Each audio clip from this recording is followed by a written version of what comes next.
വീണ്ടും ഒരു വസന്തം കൂടി. ഭാഗം 30. രചന സംഭാഷണം രുദ്രപ്രിയ. രാവിലെ എഴുന്നേൽക്കുമ്പോൾ നന്ദുവിന് വല്ലാത്ത ക്ഷീണം അനുഭവപ്പെട്ടു. ശരീരത്തെക്കാൾ വിഷമം മനസ്സിനായിരുന്നു.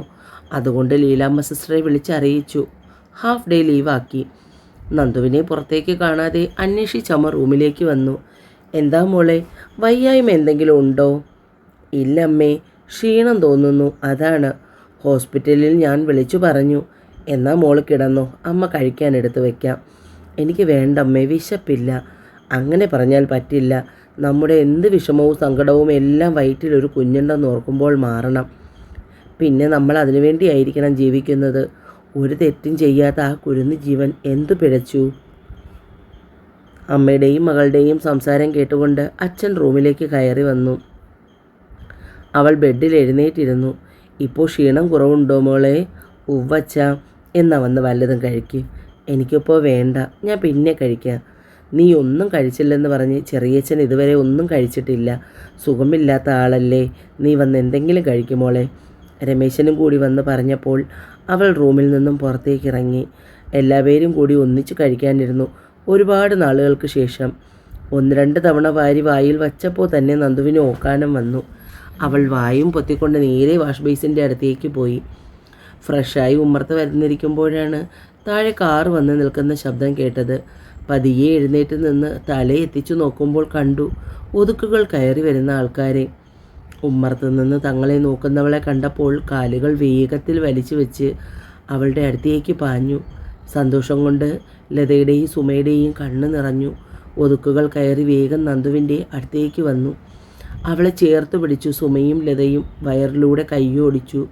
അറിഞ്ഞില്ല മോളെ, ആരും ഒന്നും അറിയിച്ചില്ല.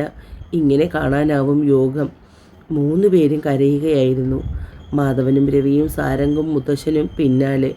ഡ്രൈവർ ബാലൻ ഡിക്കിയിലിരുന്ന പൊതികൾ ഓരോന്നായി കൊണ്ട് ഹോളിലേക്ക് വെച്ചു. എന്തിനാ മുത്തശ്ശ ഇതൊക്കെ ചുമന്നുകൊണ്ട് വന്നത്? ഇതിൻ്റെ ഒന്നും ആവശ്യം ഉണ്ടായിരുന്നില്ല. ഇതിനുള്ള അവകാശവും ഞങ്ങൾക്കില്ലേ മോളെ? എന്ത് അവകാശമാണമ്മേ ഞാൻ തരേണ്ടത്? എനിക്ക് എന്ത് അവകാശമാണ് അവിടെ ഉള്ളത്? എല്ലാം കഴിഞ്ഞില്ലേ? ആരാ പറഞ്ഞ ആരോ അല്ലെന്ന്? ഞങ്ങൾ ആരെങ്കിലും എപ്പോഴെങ്കിലും പറഞ്ഞോ നീ ഞങ്ങളുടെ ആരും അല്ലെന്ന്? നിൻ്റെ അദ്ദേഹമല്ലേ എല്ലാം തീരുമാനിച്ചത്. ഇപ്പോൾ മൂട്ടിൽ തീ പിടിച്ച പോലെ നടക്കുന്നതാരാ? അദ്ദേഹം തന്നെ. ഇന്നലെ ഇതറിഞ്ഞപ്പോൾ എന്ത് സന്തോഷമായെന്നറിയാമോ? എത്രയോ നാളുകളായി ഞങ്ങൾ കാത്തിരിക്കുന്നതാണ് ഈ വിശേഷം. ഞങ്ങളോട് പോലും നിനക്കിത് പറയാൻ തോന്നിയില്ലല്ലോ മോളെ. ഞങ്ങൾ നിനക്ക് അത്രമാത്രം അന്യരായിപ്പോയോ? അവരുടെ പരിഭവം പറച്ചിലിനപ്പുറത്ത് മാറി നിൽക്കുകയായിരുന്നു മാധവനും മുത്തശ്ശനും രവിയും സാരംഗും. അതിഥികളെ കണ്ട് ശിവനും രമേശനും അവരെ അകത്തേക്ക് ക്ഷണിച്ചു.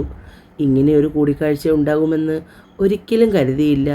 ഇതും ഈശ്വര നിശ്ചയമായിരിക്കും. രാഘവൻ വിഷമത്തോടു കൂടി പറഞ്ഞു. എൻ്റെ കുഞ്ഞിൻ്റെ ജീവിതത്തിൽ ഇനി അനുഭവിക്കാൻ എന്തൊക്കെയുണ്ടെന്ന് ആർക്കറിയാം. ഒരു കണക്കിന് നിങ്ങളെപ്പോലെയാണ് ഞങ്ങളുടെ അവസ്ഥ. ഇതൊക്കെ മാറുമെന്നുള്ള ശുഭപ്രതീക്ഷ മനസ്സിലുണ്ട്. അതുകൊണ്ട് മോളുടെ അച്ഛൻ ഇങ്ങനെ സങ്കടപ്പെടരുത്. മാധവൻ നന്ദുവിൻ്റെ അച്ഛനെ ആശ്വസിപ്പിച്ചു. ഒരുപാടൊന്നുമില്ല ആണും പെണ്ണുമായിട്ട്. ഒന്നിനെ ഈശ്വരൻ തന്നുള്ളൂ. അതിൻ്റെ സങ്കടം കാണുമ്പോൾ സഹിക്കാൻ വയ്യ. പണ്ട് മുതലേ അർഹതപ്പെടാത്ത ഒന്നും എൻ്റെ കുഞ്ഞ് ആഗ്രഹിച്ചിട്ടില്ല. പക്ഷെ അവളുടെ ജീവിതത്തിൻ്റെ കാര്യത്തിൽ മാത്രം തെറ്റിപ്പോയി. എൻ്റെ കുഞ്ഞിൻ്റെ സങ്കടം കാണാൻ വയ്യ. എല്ലാം മാറും. ഞങ്ങളുടെ സത്യം അത്രയ്ക്ക് ക്രൂരനല്ല. പക്ഷെ തെറ്റ് പറ്റിപ്പോയി. അത് തിരുത്തും. അതിനവന് കഴിയും. വിവാഹബന്ധം വേർപെടുത്തിയതാണ് അവൾ ഇവിടെ നിൽക്കുന്നത്. എങ്ങനെ സമാധാനിക്കും? അല്പസാവകാശം അവൾക്ക് കൊടുക്കാമായിരുന്നില്ലേ? എൻ്റെ കുഞ്ഞവനെ സ്നേഹിച്ചിട്ടേ ഉള്ളൂ. അവന് വേണ്ടിയാണ് അവൾ ഞങ്ങളോട് വാദിച്ചത്. എന്നിട്ടും അവളെ ഒന്ന് കേൾക്കാതെ ഒറ്റ നിമിഷത്തെ ചിന്തയിൽ എൻ്റെ കുഞ്ഞിനെ വലിച്ചെറിഞ്ഞു. തളർന്നുപോയി അയാൾ. നെഞ്ചിൽ കൈവച്ച് പെണ്ണിലേക്ക് ചാരിയിരുന്നു. ചെറിയച്ച, രമേശൻ അയാളെ പതിയെ പിടിച്ചകത്തേക്ക് കൊണ്ടുപോയി. നിന്നെ ഒന്ന് കാണണമെന്നുണ്ടായിരുന്നു, അതാണ് വന്നത്. ആട്ടി ഇറക്കുമെന്ന് കരുതി. പക്ഷേ നിങ്ങൾ കയറിയിരിക്കാൻ പറഞ്ഞു. ഇനി ഞങ്ങൾ ഇറങ്ങുന്നു. മുത്തശ്ശൻ പറയുമ്പോൾ അവളുടെ കണ്ണ് നിറഞ്ഞു. അങ്ങനെ പോയാലോ? നന്ദുവിൻ്റെ അമ്മ കത്തിച്ച നിലവിളക്കുമായി പുറത്തേക്ക് വന്നു. അവളെ നിലവിളക്കിൻ്റെ അടുത്ത് പിടിച്ചിരുത്തി. അവർ കൊണ്ടുവന്ന പൊതികളിൽ നിന്ന് പലഹാരങ്ങൾ അഴിച്ചെടുത്ത് പ്ലേറ്റിൽ വെച്ചു. ചെറുക്കൻ്റെ വീട്ടിൽ നിന്ന് 5-ാം മാസം അറിയിക്കുന്ന ചടങ്ങുണ്ട്. പെണ്ണിന് ചെറുക്കൻ്റെ വീട്ടിൽ വെച്ച് നിലവിളക്കിൻ്റെ മുന്നിലിരുത്തി പലഹാരങ്ങൾ കൊടുത്തതിന് ശേഷമാണ് പെണ്ണിൻ്റെ വീട്ടിലേക്ക് കൊണ്ടുവരുന്നത്. ഇതിപ്പോൾ മോൾ ഇവിടെ ആയതുകൊണ്ട് ആ ചടങ്ങ് ഇങ്ങനെ അങ്ങ് കഴിക്കാം. അദ്ദേഹം പറഞ്ഞതൊന്നും ഓർത്ത് ആർക്കും വിഷമം വേണ്ട. എന്നാലും എൻ്റെ കുഞ്ഞിനെ കാണാൻ നിങ്ങൾ വന്നല്ലോ, അത് മതി. സുമയും ലതയും മുത്തശ്ശനും അച്ഛനും ചെറിയച്ഛനും വല്യച്ഛനും അവൾക്ക് പലഹാരങ്ങൾ കൊടുത്തു. എല്ലാം കണ്ടുകൊണ്ട് കണ്ണു നിറച്ച് സത്യ അപ്പുറം മാറിയിരുന്നു. എല്ലാവരും കൂടി നന്ദുവിനെ കാണാൻ പോകുന്നു എന്ന് പറഞ്ഞപ്പോൾ തന്നെ സാരംഗിനെ വിളിച്ച് ഏർപ്പാട് ചെയ്തതാണ്. അവിടെ ചെല്ലുമ്പോൾ വീഡിയോ കോൾ വിളിക്കണമെന്ന്. അവനത് കൃത്യമായി ചെയ്യുകയും ചെയ്തു. അത്രയും നേരവും നന്ദുവിനെ കാണാൻ കഴിഞ്ഞു. പക്ഷേ അവസാനം കണ്ണ് നിറഞ്ഞു പോയി. തട്ടിത്തെറിപ്പിച്ച് അവളെപ്പോലെയുള്ള ഒരു പാവം പെണ്ണിനെ ഇത്രമേൽ വേദനിപ്പിച്ചതോർത്ത്. സാരംഗ് നോക്കുമ്പോൾ കോൾ കട്ടായി. പ്രതീക്ഷിക്കാതെയുള്ള വരവായിരുന്നത് കൊണ്ട് ആർക്കും ഒന്നും കൊടുക്കാൻ കഴിഞ്ഞില്ല. സാധാരണ അറിയിപ്പിന് വരുമ്പോൾ സദ്യ വിളമ്പണമെന്നാണ്. ഇതിപ്പോൾ ഒരു മുന്നറിയിപ്പും ഇല്ലാതിരുന്നത് കൊണ്ട് ഒന്നും തന്നില്ല. എല്ലാവർക്കും ഉച്ചയോട് കഴിഞ്ഞു പോകാം, രാഘവൻ പറഞ്ഞു. അതൊന്നും വേണ്ട, നമ്മളെ നേരത്തെ മുൻകൂട്ടി അറിയിക്കാതെ വന്നതല്ലേ, അതുകൊണ്ടൊന്നും വേണ്ട. ശിവൻ വേഗം പോയി ചായയാക്കി അതും ചിപ്സുമായി ഹാളിലേക്ക് വന്നു. മോളെ കൂട്ടിക്കൊണ്ടു പോകണമെന്ന ആഗ്രഹത്തോടു കൂടിയാണ് വന്നത്. സുമ പറയുമ്പോൾ മുത്തശ്ശനും അച്ഛനും ഒക്കെ അവളുടെ മറുപടിക്ക് കാതോർത്തു. അമ്മയുടെ മകൻ്റെ ഭാര്യ എന്ന ബന്ധം എനിക്ക് നഷ്ടമായി കഴിഞ്ഞില്ലേ അമ്മേ, പിന്നെ എങ്ങനെയാണ് ഞാൻ അവിടേക്ക് വരുന്നത്? ഈശ്വരൻ താലിച്ചരട് കൊണ്ട് ബന്ധിപ്പിച്ചത് ഒരു വെള്ള പേപ്പറിൽ ഒപ്പിട്ടെന്ന് പറഞ്ഞാൽ തീരുന്നതാണോ മോളെ? ഈശ്വരമംഗലത്തോളം പ്രതാപവും പണവും എനിക്ക് കുറവായിരിക്കും, പക്ഷെ അന്തസ്സും ആത്മാഭിമാനവും ഇന്നുവരുടെ ആരുടെ മുന്നിലും പണയം വെച്ചിട്ടില്ല. ഇനി അതുണ്ടാവുകയുമില്ല. ഒരിക്കൽ ആ മനുഷ്യൻ്റെ സമ്മതമോ അനുവാദമോ ഇല്ലാതെ ആ ജീവിതത്തിലേക്ക് ഞാൻ കടന്നു വന്നു. എന്നെ ഇഷ്ടമല്ലെന്ന് അറിഞ്ഞുകൊണ്ട് തന്നെയാണ് ആ ജീവിതത്തിൽ ഞാൻ കടിച്ചു തൂങ്ങിക്കിടന്നത്. ഒടുവിൽ എന്നെ സ്നേഹിക്കാൻ തുടങ്ങിയപ്പോൾ ആ സ്നേഹം ഇരട്ടിയായി തിരിച്ചു കൊടുത്തു. എന്നിട്ടും എന്നെ മനസ്സിലാക്കിയില്ല. മറ്റാർക്കോ വിധിച്ചത് തട്ടിപ്പറിച്ച സ്വാർത്ഥയായി എന്നെ കണ്ടു. ഒരു നിമിഷം കൊണ്ട് എല്ലാ ബന്ധവും അവസാനിപ്പിച്ചു. എന്നെ അവിടെ നിന്ന് ഇറക്കി വിട്ടു. എൻ്റെ വയറ്റിൽ വളരുന്നത് ഈശ്വരമംഗലത്തെ സത്യപ്രതാപിൻ്റെ ചോരയാണ്. ഞാനും ഒട്ടും വിട്ടുകൊടുക്കില്ല. അതിൻ്റെ ആവശ്യം എനിക്കില്ല. അതുകൊണ്ട് അവിടേക്ക് തിരിച്ചു വരാൻ എന്നെ നിർബന്ധിക്കരുത്. അല്ലെങ്കിൽ തന്നെ എന്ത് അവകാശത്തിൻ്റെ പേരിലാണ് ഞാൻ അവിടേക്ക് വരേണ്ടത്? മറ്റൊന്നും ഞാൻ ആവശ്യപ്പെട്ടില്ല. ആ താലി മാത്രം, അത് മാത്രം മതിയായിരുന്നു എനിക്ക് എൻ്റെ ജീവിതത്തിൻ്റെ സ്ഥാനമറിയാൻ. പക്ഷേ അതുപോലും എനിക്ക് തരാനുള്ള ദയവ് കാണിച്ചില്ല. എന്നിൽ നിന്ന് അതും ഊരി വാങ്ങി. അതുമാത്രമേ ഞാൻ ആവശ്യപ്പെട്ടുള്ളൂ. അവളുടെ ഭാഗത്തെ ന്യായം എല്ലാവർക്കും അറിയാം. അതുകൊണ്ട് തന്നെ പിന്നീട് ഒരു സംസാരത്തിന് ആരും മുതിർന്നില്ല. അച്ഛനും അമ്മയ്ക്കും അമ്മാവനും മുത്തശ്ശനും ഒക്കെ എപ്പോൾ വേണമെങ്കിലും എന്നെ കാണാൻ വരാം. ഇത് നിങ്ങളുടെ പേരക്കുട്ടി തന്നെയാണ്. പക്ഷേ എന്നെ ആരും അവിടേക്ക് വരാൻ നിർബന്ധിക്കരുത്. ഇനി ആരും നിന്നും ഒന്നും എന്നെ നിർബന്ധിക്കില്ല മോളെ. മാധവനാണത് പറഞ്ഞത്. എന്തെങ്കിലും ആവശ്യമുണ്ടെങ്കിൽ ഞങ്ങളെ അന്യരായി മാത്രം കാണരുത്. പറയാൻ മടിക്കുകയും ചെയ്യരുത്. അവിടെ നിന്ന് യാത്ര പറഞ്ഞിറങ്ങുമ്പോൾ എല്ലാവരുടെയും മനസ്സിൽ അതുവരെ മൂടിക്കെട്ടിയ സങ്കടങ്ങൾ അകലുന്നത് പോലെ തോന്നി. നന്ദുവിൻ്റെ വീട്ടിൽ നിന്നും സാരംഗ് നേരെ ഓഫീസിലേക്കാണ് പോയത്. അവനെയും കാത്ത് സത്യ അവിടെ ഉണ്ട്. എടാ, അവളെ അച്ഛനും അമ്മയും വീട്ടിലേക്ക് ക്ഷണിച്ചില്ലേ? സാരംഗിനെ കണ്ടപാടെ ആദ്യത്തെ ചോദ്യം അതായിരുന്നു സത്യയുടെ. ആൻറ്റിയും മുത്തശ്ശനും എല്ലാം വിളിച്ചതാണ്, പക്ഷെ അവൾ എന്ത് അധികാരത്തിലാണ് അവിടേക്ക് വരേണ്ടതെന്ന് ചോദിച്ചു. ആ ചോദ്യത്തിന് ആരുടെ പക്കലും മറുപടിയില്ലായിരുന്നു. സാരംഗ് പറയുമ്പോൾ സത്യ ദേഷ്യം കൊണ്ട് വിറച്ചു. അവൾക്ക് വീട്ടിൽ എന്ത് അധികാരമാണ് ഇത്രയും നാൾ ഉണ്ടായിരുന്നത്? ആ അധികാരത്തിൽ കയറി വരണമായിരുന്നു. സത്യ, ആർ യു മാഡ്? നീ സ്വബോധത്തോടു കൂടിയല്ലേ സംസാരിക്കുന്നത്? ഈശ്വരമംഗലത്തെ സത്യപ്രതാപിൻ്റെ ഭാര്യ എന്ന പദവി ഡൈവേഴ്സിലൂടെ അവളിൽ നിന്നും തിരികെ വാങ്ങി. അവളുടെ കഴുത്തിൽ കെട്ടിയിരുന്ന താലിമാല മാത്രമേ അവൾ ചോദിച്ചുള്ളൂ. പക്ഷെ അതുപോലും നീ കൊടുക്കാൻ തയ്യാറായില്ല. അവിടേക്ക് ഇനി എന്ത് അധികാരത്തിൽ അവൾ കയറി വരുന്നത്? ഒരു കാര്യം ഞാൻ ഉറപ്പിച്ച് പറയാം. ഇത്രയും നാളും നീ കണ്ട ശ്രീനന്ദ അല്ല ഇന്ന് ഞങ്ങൾ അവിടെ കണ്ടത്. അവളെ തിരികെ നിൻ്റെ ജീവിതത്തിലേക്ക് കൊണ്ടുവരിക എന്നുള്ളത് പെട്ടെന്ന് നടക്കുന്ന കാര്യമല്ല. സത്യപ്രതാപ് ഒരുപാട് വെള്ളം കുടിക്കേണ്ടി വരും. അത്രയും പറഞ്ഞുകൊണ്ട് സാരംഗ് ക്യാബിനിൽ നിന്നും പുറത്തേക്ക് ഇറങ്ങിപ്പോയി. അവളെ എങ്ങനെ വരുതിയിലാക്കാം എന്നതായിരുന്നു പിന്നീട് സത്യയുടെ ചിന്ത. പല വഴിക്ക് അവൻ്റെ ചിന്തകൾ കാട് കയറി സഞ്ചരിച്ചു. ഈ സമയത്ത് അധികം ടെൻഷൻ കൊടുക്കാനും പാടില്ല. എന്നാലും എടുത്തു ചാടി ചെയ്തതെല്ലാം അബദ്ധമായല്ലോ എന്ന് സത്യ ഓർത്തു. അവളുടെ ഭാഗം കേൾക്കാനുള്ള ക്ഷമ പോലും കാണിച്ചില്ല. മൊബൈൽ റിങ് ചെയ്ത കണ്ട് സത്യ ഫോൺ എടുത്ത് നോക്കുമ്പോൾ മാർത്താണ്ഡൻ ഡോക്ടറാണ്. ഹലോ സത്യ, തൻ്റെ റിസൾട്ട് എല്ലാം വന്നിട്ടുണ്ട്. അതിലൊന്നും പ്രത്യേകിച്ച് കുഴപ്പമില്ല. ഡോക്ടർ, എനിക്ക് അത്യാവശ്യമായി ഡോക്ടറെ ഒന്ന് കാണണം. അതിന് സമയം പറയുകയാണെങ്കിൽ വരാമായിരുന്നു. സത്യ, ഞാനിനി 2 ദിവസത്തേക്ക് ഫ്രീ അല്ല. എനിക്കൊരു സെമിനാർ അറ്റൻഡ് ചെയ്യാനായി ചെന്നൈയിൽ പോകണം. അത് കഴിഞ്ഞിട്ട് വന്നിട്ട് നമുക്ക് തമ്മിൽ കാണാം. സത്യ ദേഷ്യം കൊണ്ട് വിറഞ്ഞു പോയി. കയ്യിലിരിക്കുന്ന മൊബൈൽ നിലത്തേക്ക് വലിച്ചെറിയാൻ തോന്നി. വെരികിനെ പോലെ അങ്ങോട്ടും ഇങ്ങോട്ടും നടന്നു. സാരംഗ് അത് കണ്ടുകൊണ്ടാണ് റൂമിലേക്ക് കയറി വന്നത്. എന്താടാ, എന്ത് പറ്റി? നീ വല്ലാത്ത ടെൻഷനിലാണല്ലോ. എന്താ കാര്യമെന്ന് പറ.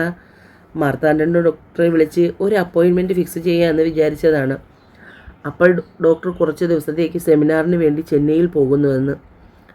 എന്താടാ നിനക്ക് എന്തെങ്കിലും ബുദ്ധിമുട്ടുണ്ടെന്ന് തോന്നുന്നോ?